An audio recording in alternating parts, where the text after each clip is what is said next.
But before I do, there's a couple of thoughts on the Parsha, a couple more ideas on the Parsha. The first one is turn to Perek Zayin Pasuk Aleph.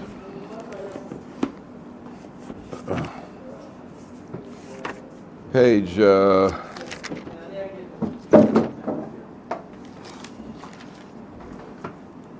page 572. No, that's not right. I'm in the wrong book. How do you like that? Could you believe it? Okay. Perek Zayin Pasuk Aleph is on page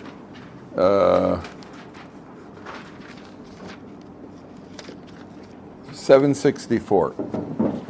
And Torah says like this. Vahi b'yom kalos Moshe, 764, 2 lines from the top.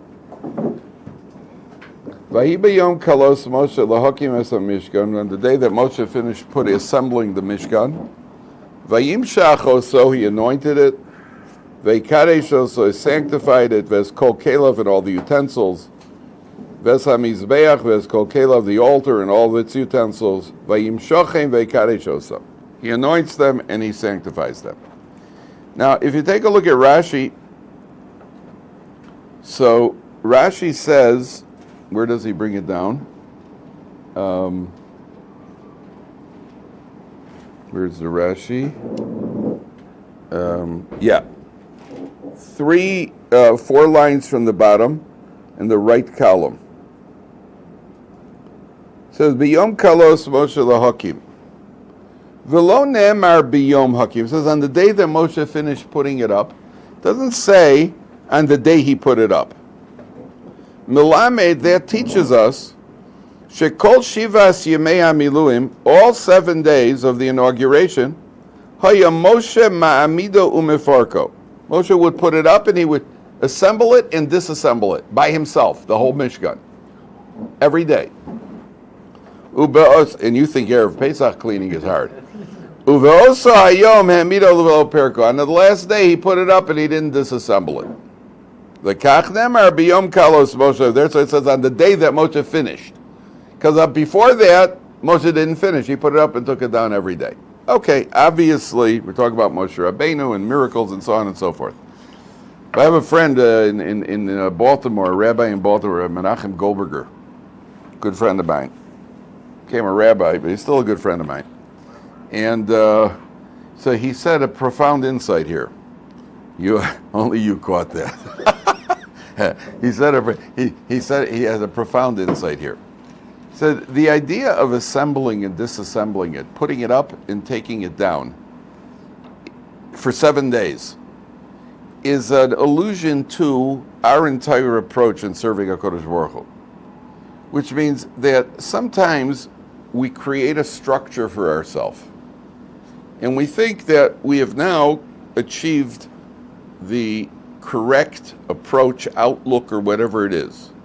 And a person sometimes has to be willing to disassemble what his reality is, because it could be that there's a new reality that is a little bit more correct. Now, somebody who's a Baal Tshuva has certainly done that, because somebody who's a Baal Tshuva had created a reality for himself, an outlook on life, and was willing to one day turn around and say, hey, you know what, let me think about this and come to the conclusion that there's a different way of doing things called living. And there's a different way. Maybe I did something, maybe the way I've been living up until now is not necessarily the correct path.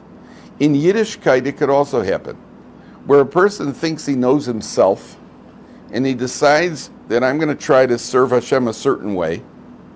And then at a certain point, he says, you know what, for some reason, I'm not achieving as much as I should, or I'm not as fulfilled as I should. Maybe I've made a misassessment over it. And I'll give you an example. Say a guy's learning in Kollel. Learning in Kollel is the most difficult thing the most demanding thing I've ever done, by far. More demanding than teaching, supervising, being in business. The most demanding thing is sitting in Kollel 8, 10, 12 hours a day and learning. It's a very, very difficult pursuit. It's very fulfilling, but it's very little money, very little prestige, Your mind has to be working. You may have a head cold. You may have been up in the middle of the night with the baby. You may have gotten up in the middle of the night to wake your wife up to take care of the baby, but you still didn't get a straight night's sleep. It's not easy. I heard a story once about this lady. She just gives birth, and for the first 2 months, women who give birth, by the way, they could go for months and months and months, never getting more than an hour and a half or 2 hours straight sleep. Baby needs to eat. Baby needs to be fed. She's nursing. Baby, she goes to sleep, wake up 2 hours later. It's grueling, and it could go on for 9 months. Sometimes it could go on for about, with parents, it could go on for 30 years. Right? They never get more than 2 hours sleep at a time. But let's say it's the baby. So I heard this lady, she's 2 months in, and she's fallen off her feet. And also the baby's squawking in the middle of the night. She says to her husband, Herschel, could you do me a favor? Could you just give the baby a bottle? So she says, sure, like a good trooper. He says, you just sleep, I'll take care of the baby. He goes out to the living room, and the baby's screaming. And the wife she's trying to sleep, and the baby keeps squawking, and baby is just screaming. And she's like, how hard is it to give him a bottle? She puts a pillow over her head, over her ears, tries to sleep, and he's screaming. After 15 minutes, she says, forget it. She gets up out of bed, she goes into the living room. There's her husband. He's got the baby across his lap. He's fast asleep. The husband's fast asleep on the couch, and he's got the bottle in the baby's ear. And, until you've been there, all roads lead to the baby's ear. And I got to tell you something. And when I heard the story, it's entirely believable. That's the problem. So sometimes a person could be learning a kollel. And at a certain point, you're excited in the beginning. I'm going to use this example. At a certain point, you're very excited your first couple of years. And then, you start to kind of maybe dry up a little bit. At that point, the person has to make an assessment. Should I make a change at this point? Should I go into, for example, should I go into teaching at this point? Because maybe that'll give me a different motivation. You obviously need outside input into that sort of thing, but it's not at all uncommon. A person may be working a job, and he's drying up in the job that he's doing, and he feels maybe I should make a life change over here, but I've decided that this is my path in life. I just heard a lady who, her parents said to her, unless she marries a doctor or a lawyer, they will cut her off. She ended up marrying a physicist, and the parents didn't talk to her for 5 years. Beautiful. I'm just really impressed. And eventually, after 5 years, they were willing to talk to her. But you understand, some people decided that's what it is. Who told you that? Where did you start with that given from? Maybe that's what you thought it should be, and maybe you need to make a reassessment. So Moshe Rabbeinu creates the structure and takes it down. That's a lesson to us. That sometimes in life we've created a structure. You know what? Maybe you have to take down the structure and make a reassessment and build it again. What should our guiding light be? The guiding light is that if a person is not feeling fulfilled, you're just not feeling content and fulfilled in Yiddishkeit, then you go and you get a mentor who has experience guiding you. And he can tell you when it's time for you to move on to something else. That's the way it's done. Okay. Was that a friend of mine, Rabbi Menachem Goldberger? Okay, that's what I wanted to tell you about the Parashat. Now I want to tell you something profound about Shavuos. There's a Gemara in Pesachim. I'm going to talk about Shavuos a little bit. You're going into Shavuos. I'm going to tell you what we're celebrating here. So first of all, there are two Gemaras. One Gemara says there's a machlokes on what does a person do on the holidays. One opinion is that Rabbi Eliezer says that a person on Yontif either eats or drinks. Either you spend the day eating and drinking, festivitying, if there's such a verb, there is now, or you sit and learn. Choose how you're going to spend your day on Yontif. This applies to Pesach, Sukkot. How do you spend your day? You either sit and eat and drink all day, just like Yontif, or you spend the day learning Torah. Includes davening, obviously. That's one opinion. Rabbi Yeshua says divide it up. Make half the day for eating and drinking, and half the day for the Beis Medrash. That's a machlokas between Rabbi Eliezer and Rabbi Yeshua. Compromise position. Spend part of the day eating and drinking, and part of the day in the base medrash. Part of the day sleeping. But okay. Says the Gemara that everybody agrees that there's a machlokas on Pesach and on Sukkot. But everybody agrees that on Shavuos, at least half the day must be spent doing what? Enjoying? At least half the day must be spent doing what on Shavuos? What would you think? What's that? Learning. Says the Gemara, at least half the day must be spent eating and drinking on Shavuos. Why? And this is even more cryptic, says the Gemara, because that's the day the Torah was given. Huh? I would have thought the opposite. I would have said, half the day has got to be spent learning Torah, because that's the day the Torah was given. Says the Gemara, you know what? Half the day has to be spent eating and drinking. You know why? Because that's the day Torah was given. But what's going on? What's going on? Not only that. Another question. The sacrifice that's brought on Shavuos is called the Shtei HaLechem.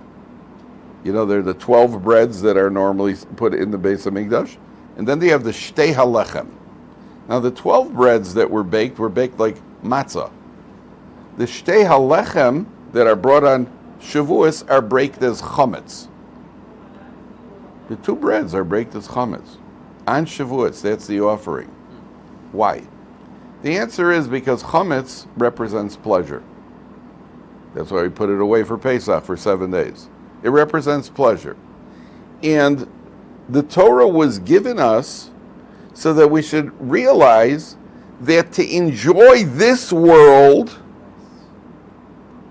we need Torah. What does Torah do for us? Torah isn't that we're a bunch of morbid people and we have something waiting for us in the world to come. Torah teaches us how to live this world to enjoy and feel fulfillment in this world. And therefore we pay tribute to it with chametz. And we pay tribute to it by eating and drinking. That we appreciate that Torah gives us the way to live in this world. That's the biggest mistake. I've told you this many times. The biggest misconception people outside have is they think that when you become religious, you make some sort of deal with God, will sacrifice all the pleasures of this world for some abstract spiritual reward in the world to come. And a lot of people aren't willing to make that deal. And what they don't understand is that a person who lives a Torah life, he has the greatest enjoyment in this world, plus he's got waiting for him in the world to come the reward. So, Shavuos is celebrated with, that's how Shavuos is celebrated. Okay, now I'm going to tell you a different piece of Gemara. And this one is also, this is absolutely profound. The Gemara on the previous page says like this. Rav Yosef on Shavuos, where is it?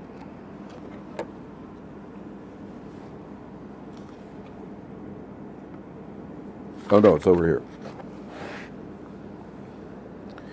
On the same page. Rav Yosef on Shavuos, b'Yom Hadat Sarta. Yom Hadat Sarta is Shavuos. Rav Yosef on Shavuos, he would say, Avdali igla tilsa. Make me a 3-year-old calf. Make me, in other words, prepare meat that comes from a 3-year-old. A 3-year-old calf was the finest cut of meat. Omar, he said, Ilav hayoma de kagorim, if not for this day, kama Yosef ika b'shuka. How many Yosefs there are out there in the marketplace? Rav Yosef is the Amora, and Rav Yosef says, I have to celebrate, I have to pay tribute to Shavuos the best way possible, make me a steak. Why? Because this is the day, if not for the day of Shavuos, there are a lot of guys out there named Yosef. Yosef is Joe. I'd just be another Joe. If not for this day, it's this day that turned me into Rav Yosef. And Rashi says, if not for this day that I learned Torah and I was elevated, there are a lot of guys out there named Yosef. Uma beini levenam. What difference would there be between me and everybody else? That's what Rashi says in Rav Yosef's statement. So Rav Weinbach Zatzal, Yeshivat Ohr Somayach, one of the founders of Ohr Somayach, so he said like this, what's the Gemara telling you here? Okay, the plain meaning is that when you learn Torah, you become different than everybody else. Learn a little, learn a lot, learn more, Whatever the more Torah you learn, the more different you are than everybody else. The person who learns Torah behaves differently, thinks differently, he's got different, everything's different. That's certainly the plain meaning. Rav Yosef is saying, how did he become Rav Yosef the Amora? Well, a lot of Joes out there, a lot of Yosefs out there, he became Yosef. Okay. Rav Weinbach said, when Rav Yosef says how many Yosefs are out there, he was talking about himself. He was saying, if not for Torah, that's given me grounding and stability and purpose, how many Yosefs would be out there? Meaning, I'd be a fragmented personality. One day I'd be into money, the next day I'd be into alcohol, the next day I'd be into travel, the next day I'd be into gambling, the next day I'd be into this. I'd be looking around, I'd be all over the place. Kama Yosef Ika B'Shuka, how many of me there would be out there? I'd be a fragmented personality. What is it that's given me stability in life, that's given me direction, that's given me purpose? It's only Torah. And therefore I got to pay tribute to Torah by having a nigla tosa. Make it a little colder. You have to make it a little colder here. A profound idea. It's a profound, and it's so true in our world especially. There was a kid who was here at Ohr Somayach, and his father was a lawyer. Thank you. His father was a lawyer billing at $600 an hour. I don't think he got to keep all of it. I think the company, but he was billing at $600, which is, by the way, more than teachers make. Not that bad, right? $600 an hour. And that wasn't even his main parnasa. His main parnasa was real estate. The guy was loaded out of his gills. This kid was completely off the derech. He was on his way back. By the time he came here, he was on his way back. He had been off the derech, so far off the derech, he was in the gutter. And he started making his way back, and the kid was here, and he told me that his father didn't know the first thing about how to raise children. He once came to his father and said, Dad, could I talk to you for 7 minutes? His father said, yeah, put $20 on the table. He was saying that tongue in cheek. That's the price when you charge $600 an hour, something like that. But at the end of the day, he said his father hit age 50. He was bored with life. His 3 boys are out of the house. He was driving his wife nuts. He was at 50 years old. He's got all the money he could possibly want, and he was bored with life. And his wife suggested that he make a trip to Bolivia for vacation. And the only reason any of us have heard of Bolivia is because you pay a risk. Otherwise, none of us would have ever heard of Bolivia. It's on the risk board, and it's one of the 4 in South America. And otherwise, who knows where Bolivia is, and who knows what's in other than a cliff called, I think it's called Death Row. So one of these roads that has a sheer drop off it, and once in a while the buses go off. That's great fun in Bolivia. So that's Kama Yosef Ika B'Shuka. The guy's name was Yosef. I knew the guy. I knew his father. His name was Yosef. That's Kama Yosef Ika B'Shuka. You're all over the place. You got nothing to do in life. So go to Bolivia. Probably his wife wanted him as far away as possible. Send him to Bolivia. If she could have thought of somewhere else further, she would have sent him further away. Say, go to Bolivia. That's what happens when you don't have Torah. When you don't have Torah. I asked the kid, does your father ever learn? He goes, never. Not connected at all. So a person has no Torah, so what have you got? That's idea number 1. Now listen, there's another profound insight here. Rav Yosef, Rashi's words, listen to Rashi carefully. Rashi says that Rav Yosef said, there are a lot of guys out there in the marketplace named Yosef, Uma beini leveinam. What difference is there between me and everybody else? That's how Rashi puts it. Gentlemen, Rav Yosef was very unique. Rav Yosef is one of 2 Amoras that we know was blind. What? Rav Yosef was blind. And not only Rav Yosef was blind, he was considered Sinai. His nickname was Sinai. Sinai is a way of describing the encyclopedic scholar as opposed to the sharp, penetrating mind who is called an Oker Harim, a mountain uprooter, an uprooter of mountains. Somebody who had that sharp, penetrating mind was considered to take 2 mountains and grind them together. That's how the Gemara describes it. That's the sharp, penetrating, brilliant depth scholar. The encyclopedic information person was called Sinai. And there was even a time, the Gemara in Bracha says, that they needed somebody to be the head of the yeshiva. They had to choose a new head of the yeshiva. And it was a choice between Rabbi and Rav Yosef.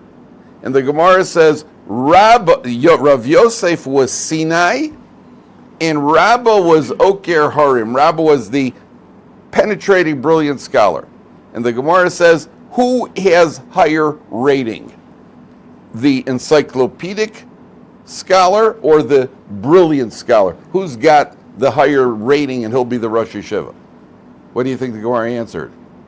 Who's the greater scholar, Sinai or the Oker Harim? The brilliant scholar. What would you say? Why? You're right. Why? You have both elements.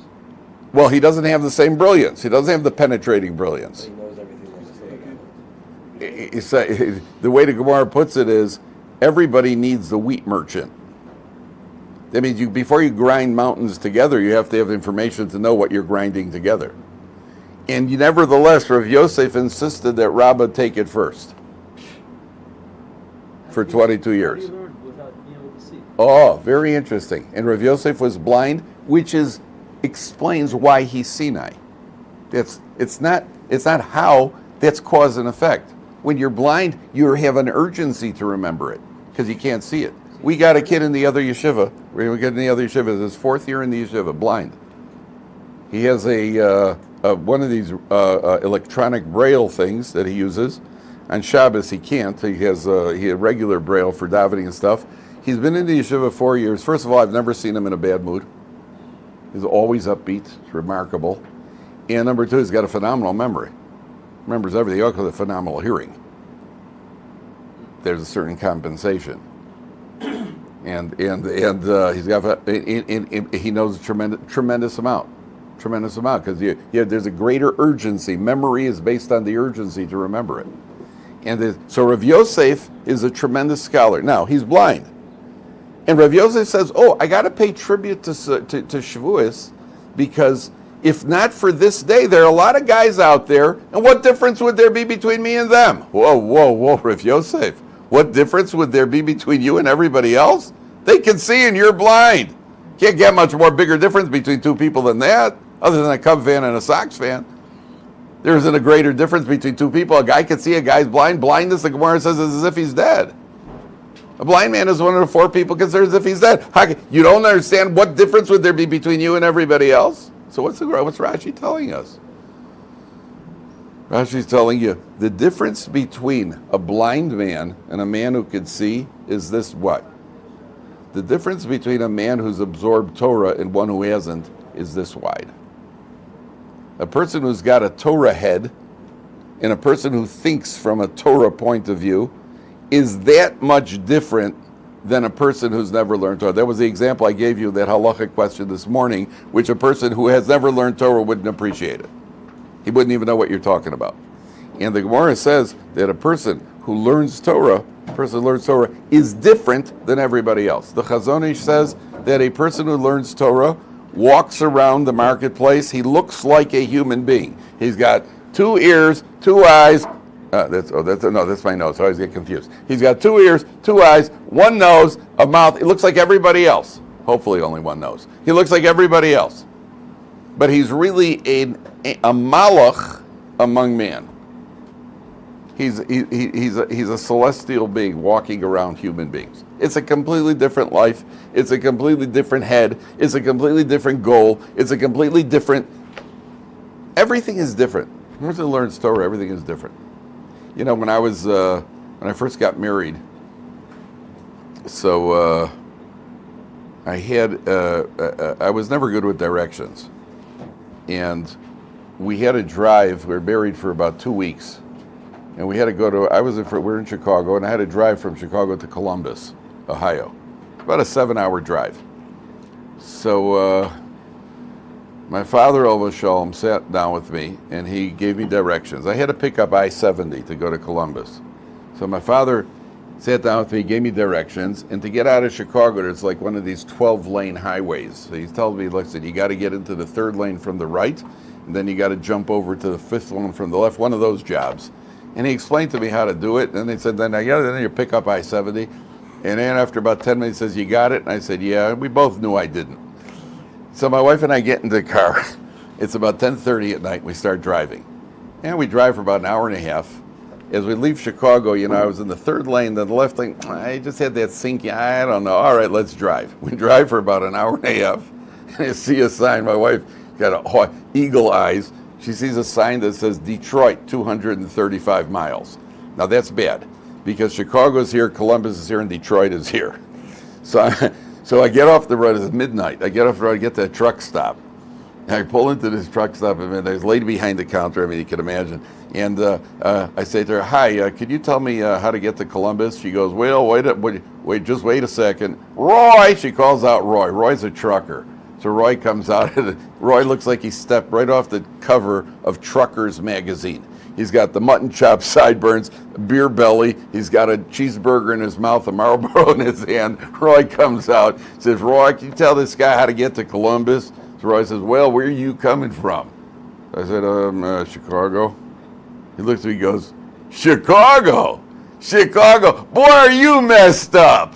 Just like that. And he calls all the other truckers. Roy, they're all named Roy, by the way. Roy, this guy coming from Chicago, go to Columbus. And he had a good laugh. But I learned something from my friend Roy of so many years ago.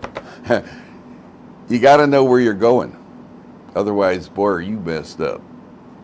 And the only thing that teaches you how to go, where to go, and how to get there is Torah. That's what Rabbi Yosef is saying.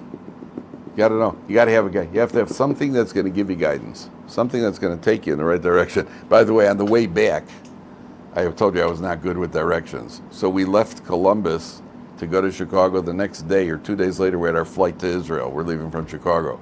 And we're just married 3 weeks now. So I knew, I had called my dad. I said, how do I get back? He says, just get on 70 East, and come to the wedding. Now, it wasn't 70 East, it was 70 West. But on the way to my wedding, which was in Columbus, he kept telling people take 70 East. So when I said, Dad, how do I get? He said, get on 70 East and just drive straight back. I said, okay. Now, I thought 70 East meant 70 coming out of the East, going west. That's not what 70 East means. 70 East means 70 going east. And our plan was, we left on Motzei Tisha B'Av. Our plan was to drive for a couple hours at night, stay over at a motel somewhere, get up in the morning. It was Erev Shabbos, Friday morning, drive another 4 hours. We'd have been home plenty of time. Okay.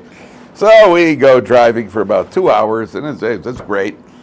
And we get up in the morning and then get into the car, and we start driving another, and I was on 70 East after 2 hours from Columbus, on 70 East, and I go driving for another 10 minutes, and all of a sudden I see mountains. Now that's bad, because there are no mountains between Chicago. You could roll a marble from Chicago to Columbus. There are no mountains. And I see mountains, and I like, mountains, and something's not right. And I drive another 5 minutes, and I see more mountains, and I see a sign that says, welcome to West Virginia. Now, under normal circumstances, if I would have been in a good mood, I would just go on, yeehaw, West Virginia, and start singing a song.